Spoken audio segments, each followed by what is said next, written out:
Tia, what's up? How you doing? What's up, Joel? How are you? I'm Thanks for great. having me.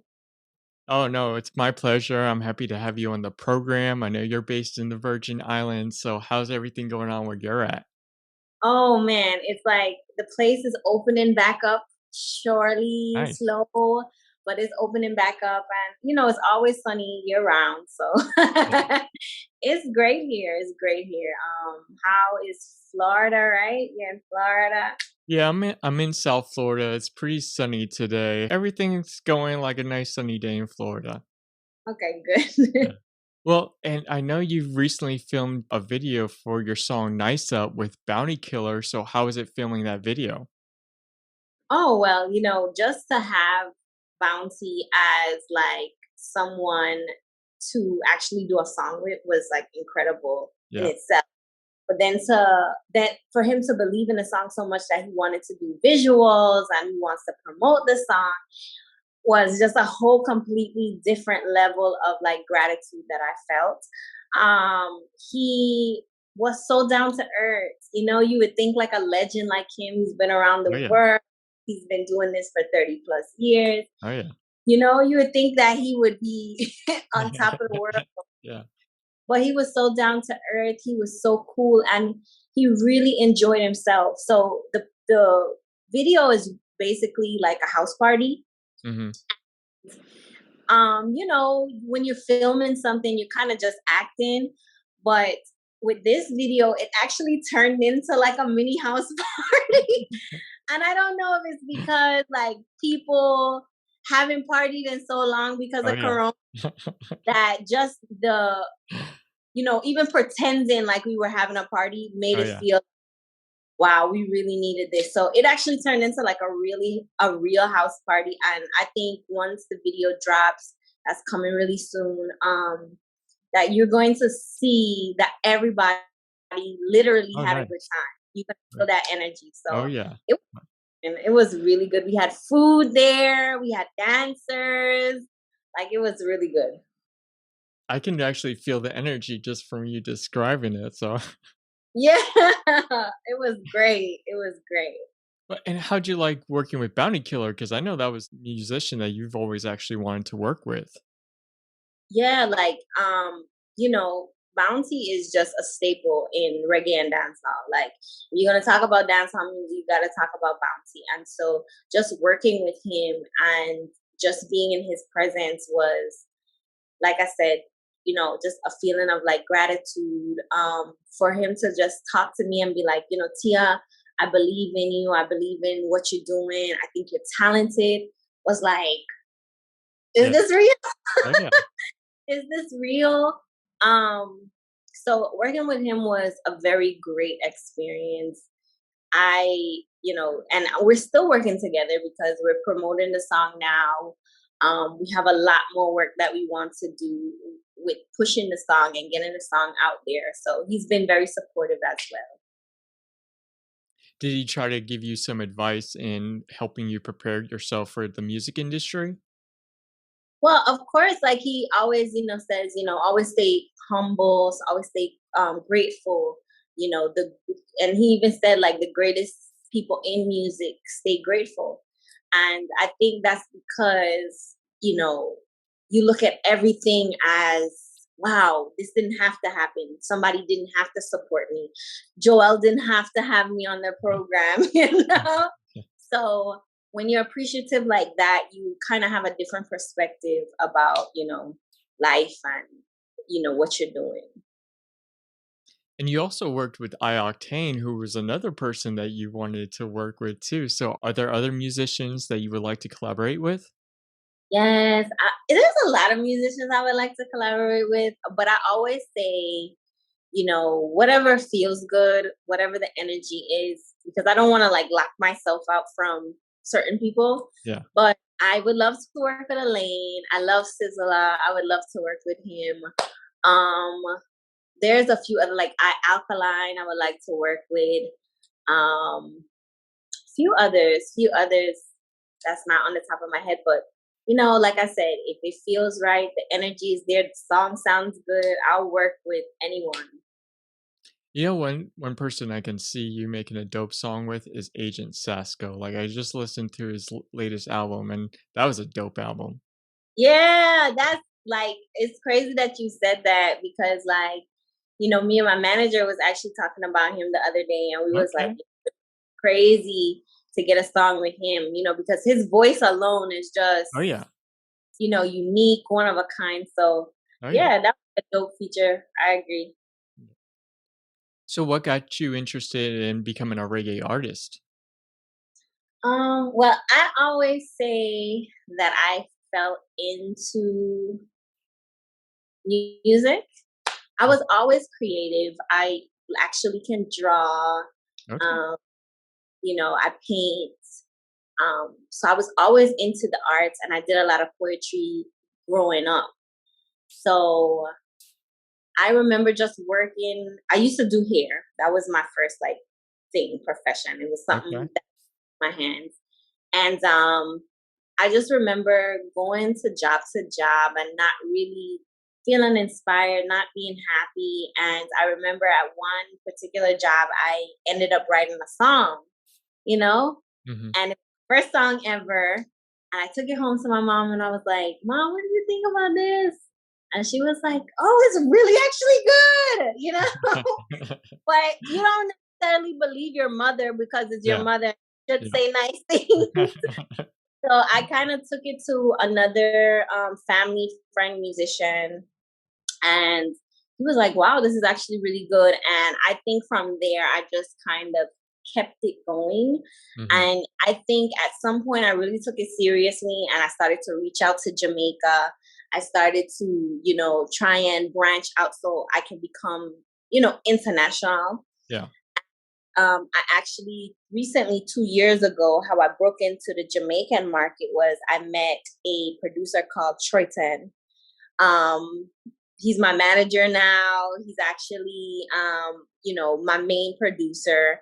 And he basically just believed in me. Now, if you don't know Troyton, he's responsible for like Dexter Dapp songs, 7-Eleven, Hmm. a lot of Movado songs, just the whole compassion rhythm. So he really believed in me, and he really was like, I think that we could do it. And so he signed me right then. I was his first artist on his Okay. label, and that's how I've been making all this progress so far in the past 2 years. And we put a whole EP out together called Black Cocoon EP. So I would say I fell into music, and I think what's for you will, just be for you, and Yeah. it will just kind of like fall into place. So I didn't grow up doing music, if that's your question. Well, who are some artists that really influenced you growing up? So I grew up in the States actually. Mhm. I grew up in Atlanta, Georgia, Coweta County to be exact. And but I always used to come back home to the Virgin Islands, Christmas, summer, any opportunity that I got, So I grew up on reggae and I grew up on R&B. So some people that really influenced me, I would say, is like Jill Scott, Maya. I used to burn the Whitney Houston CD, Yeah. like, and then as far as like reggae goes, I would say Elaine, Itana. I really enjoy them. Sizzla, Buju, the greats, all those legends there, Bounty, Beanie. And so just growing up listening to these different genres of music, I think is what helped me kind of blend everything together and come up with my sound. Do you have any like favorite albums from any of the artists that you mentioned? Well, the Whitney Houston album that I burned out was the best of Whitney Houston. That played that on repeat. Maya was Fear of Flying. I love that Oh yeah. album. Mhm. Yeah, Fear of Flying. As far as the King of the Dance Hall for Beanie, um, let me see. Elaine didn't really put out albums until like later in her career, so it was Mhm. just basically like singles that I used to listen to when it came to like reggae. But those on the top of my head so far. Well, it's funny that you mentioned that, album from Beanie Man because I just actually streamed it. So and I like to go through an album a couple of times to really, like, get through it. Yeah. So I actually got that album right now, and I always have a dance hall phase, I don't know why, like, I'll go always go back to a couple of dance hall, like I mentioned that I was listening to Agent Sasco. But yeah, okay, I'm gonna rock out to that album now that I know it. Yeah, Yeah. yeah. It's good. I like to go through albums too. Like I like to, because I like to listen to the project itself Oh, yeah. and try to see what the artist was trying to like put forth. Oh, You yeah. know, I know people are like into singles now, but I do like to listen to projects too. I get the whole like putting out singles thing, and I love listening to albums. But what I'll do is like with artists, like if they have a lot of singles, like I'll just make a playlist for Yeah. that. But it takes time, and it. But I like to cruise. If it's someone's music that I'm really rocking out to, like I'll make the time to go make that playlist. Okay. Well, and you mentioned that you were working before you got into music. So, what really made you, I guess, want to make that jump from your job to pursuing music full time? I just was unhappy. I was unhappy. I just hated like being in the office. It was like the worst thing ever to just crawl out of bed and just go into some like a 9 to 5 in an office. Some people could do it. Big up to all the 9 to 5 workers, but it was just hard. And I think, not being creative somehow, doing something with my hands, or I more enjoyed doing hair in a salon than I did working at a office. So I think as long as I am somewhere where I can create something, I will be happy. But I was just unhappy. I thought I heard before that you actually did some co-hosting at a morning show. Is that correct? Yeah, I did. Joelle, you did your homework. So that was a couple years ago. I actually was a radio personality on one of our local stations here, Aisle Okay. 95. And I was on the Big Fat Morning Show with, Glenn and Slick. And Okay. um, I did that for maybe like 2 years. And it was a lot of fun. And I learned a lot about just communication and, you know, what the listeners want to hear and stuff like that. So I think it helped me out in the long run. But like I said, again, I just wanted to pursue music full time. Thank God I have great supportive people around me that allow me to do that. One thing that was awesome that you did during being quarantined is that you filmed your own song One Rose on your own. So how'd you film that? Oh, okay. Yeah, One Rose was like this quarantine video, right? Mhm. So, I put the song out in I think it was like the end of February, but then the whole pandemic started like in March. Mhm. And I was just like, we were just there in the house every single day. And I was just going crazy. I was actually in the States at the time with my mom, and my sisters were there, and we were just in the house just every day. And I was just going crazy. And I was like, you know what? I don't want to sit in this sulk. If music is what I love, I'm gonna find a way to do it no matter what. So I was just like, let's just film a video and see Yeah. how it comes out. And we took my iPhone at my iPhone 11 Plus. Okay, Mhm. took my iPhone and we just started to film random places in the house. We made like this backdrop, this flower backdrop. Oh, You yeah. know, we went into the garden in the apartment complex, Oh, man. and we just filmed it. We just did it, and I edited on the little program that I had on my phone, and it just was my first quarantine video. And I just feel like if there's a will, there's a way. Yeah. You know, no matter what's happening, like if you love doing something, you're gonna find a way to do it. So Well, I mean, I gotta commend you because for doing that on your own, for someone that also learned how to teach myself on doing the video editing and audios and everything. I can tell that that was a lot of work to put in the video, especially if you're doing it all on your own. I mean, props to you. And so, I mean, I got to ask, since you've learned to do that on your own, is that inspired you to work on more videos of your music, like more on your own, even though you're working with other people? But now that you know what to do, now you kind of can manage it more to like Yeah, your idea. I always like, one of my future goals is to have a production company where I can kind of just have all my equipment, all the things that I need to produce, you know, my music and my career.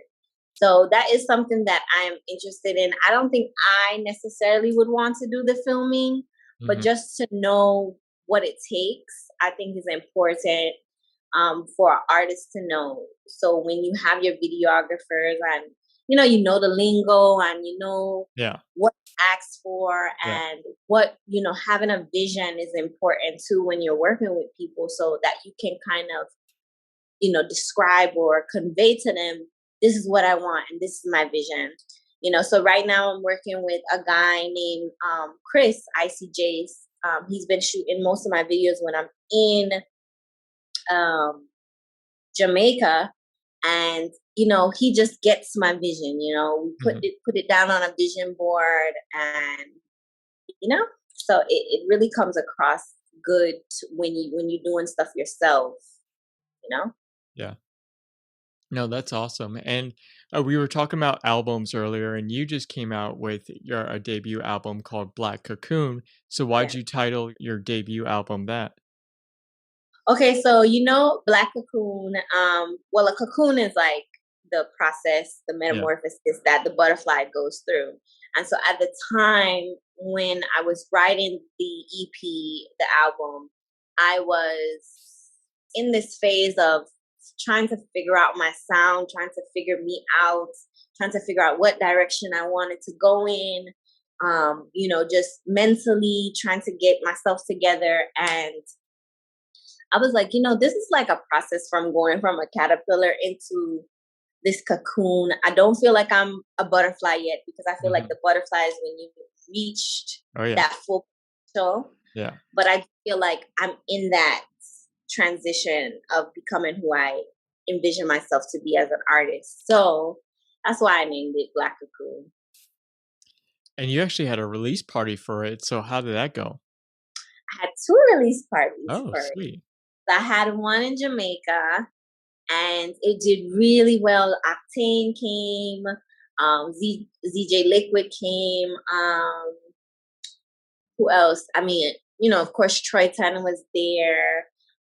Hapelos, the distribution company, came through. Mhm. There was so much people, press and media that came to the EP release party. So it was a real success. And I was surprised. I was like, oh my gosh, I can't believe some people came out. A lot of DJs were there. A lot of the people that helped on the production of it came out. So it was amazing. And then, of course, I came back home to the Virgin Islands. And Mhm. they were like, oh, so you're not going to throw an EP for us? Yeah. So I decided to throw one here. That was a lot of work. And, it came out great too. A lot of people showed a lot of love. It was ram-packed. It was a sold out show. And so I was just really grateful for the community support. No, I saw the video for it, and that looked like a dope party. So when you come out with your next album, you got to give me the invite for Yeah, wherever it is. Like I'll go because that party looked dope. we gotta fly you in. And you actually came out with a deluxe edition for your album. So why'd you release that? Okay, so the original EP came out in November, and then the pandemic happened in late February, March.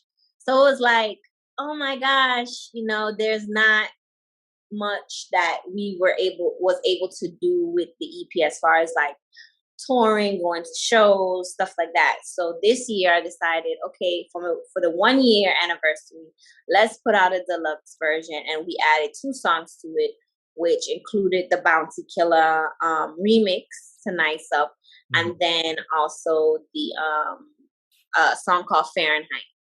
And so it was just trying to relaunch the EP since we weren't able to really push it how we wanted to. And have you got a chance to do any live shows, whether it's in person or live stream, just to promote that album? Yeah, we actually did a live stream with Hapalos, the distribution company, maybe a month ago, and we have some other plans coming up to do more shows and stuff in the future. How do you feel like the live streams? Like, is that something that you would like to get into more, or are you just really hoping to get into live shows?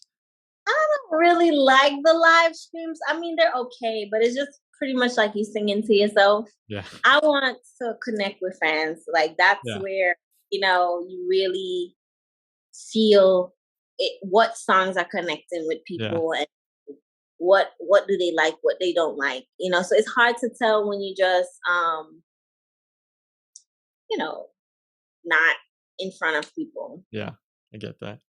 You mentioned that places were opening up. So are you planning a tour or maybe doing some areas that you would like to hit to promote the album? Yeah, hopefully by summer, we are up and running and going. So we do have some plans of, you know, um, I have a small show coming up online on locally. So small shows are happening, but I do have this idea of touring by summer, you know. And what are some like dream locations that you'd like to perform at? I want to go to the UK. I want to go to Kenya. I have a lot of supporters out there. Kenya and Gambia and Nigeria. Oh, Those sweet. places. I want to go like I said, the UK. I have a lot of supporters there. I also have some supporters in Japan, so Oh, that'll be interesting to go over there and see what that's oh yeah. like. Um, where else? I want to go to some more Caribbean islands. Of course, I haven't been to all. I've been to a few, but I would love to tour the Caribbean. And there's some places in the States like Miami, Florida, those areas, New York. I must go to New York, Yeah. California, Texas. Um, yeah, so those are some on top of my head. You mentioned Japan, and that's one spot I wouldn't think that there's too much interest in reggae. And I kind of looked into more and more of it, and it's like they love reggae over there. They love Oh reggae and yeah. dance. They love they're so into it. Like you have so many, you know, people from Japan come to Jamaica actually to learn the dance moves, to learn the culture. Like some of them even speak mimic the Jamaican accent. So they love reggae and dance. Oh yeah. Love. Yeah. I would love to. That's one spot I would like to go check out and just like explore all the reggae like Yeah. I scene. would love to see over there. I think it would be an experience. Oh yeah. Well, so what can our listeners expect from you this year? So definitely more music. Of course, look out for the Bounty Killer music video, and then right after that, there's going to be another video that drops. And then, of course, we want to put out some more singles, and hopefully by the end of the year, we have another project. I already started to record some songs, and so you know, everything is coming together like slowly but surely. We're not like rushing anything because we still are in a pandemic. Yeah. But if everything goes good and the pandemic, things start to open up, definitely more music.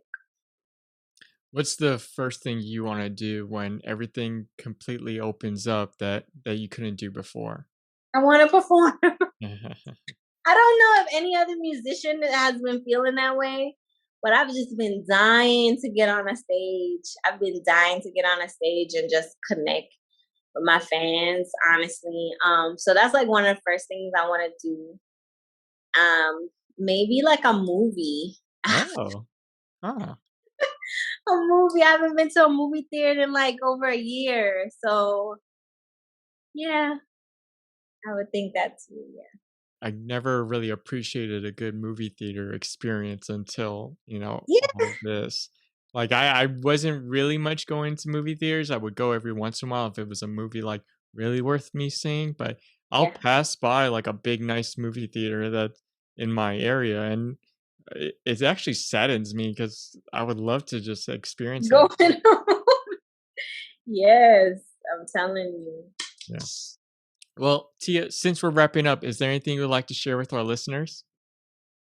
Yeah, if you have never heard of me before, everybody listening on Irie Chat, just make sure follow me on Instagram so you can keep up. It's official Tia IG, official Tia IG. My name is spelled TIA. Also, you can go over to YouTube, check out my videos, subscribe so you don't miss anything. That's official Tia Vivo. And I'm also on Twitter, official Tia TW. So go and check me out. Go and stream Black Cocoon EP. Just check me out and listen to the music. Hit me up. I respond back. So yeah. Thank you so much for having me, Joelle. I had a good time. And no problem. Like again, you gotta invite me when you have that next party to open up for your album. Yeah, let me know. Yeah. I'm down for that. I appreciate this from the bottom of my heart. But Tia, thank you so much for joining us in Irie Chat, and best of luck on everything. All right, you too.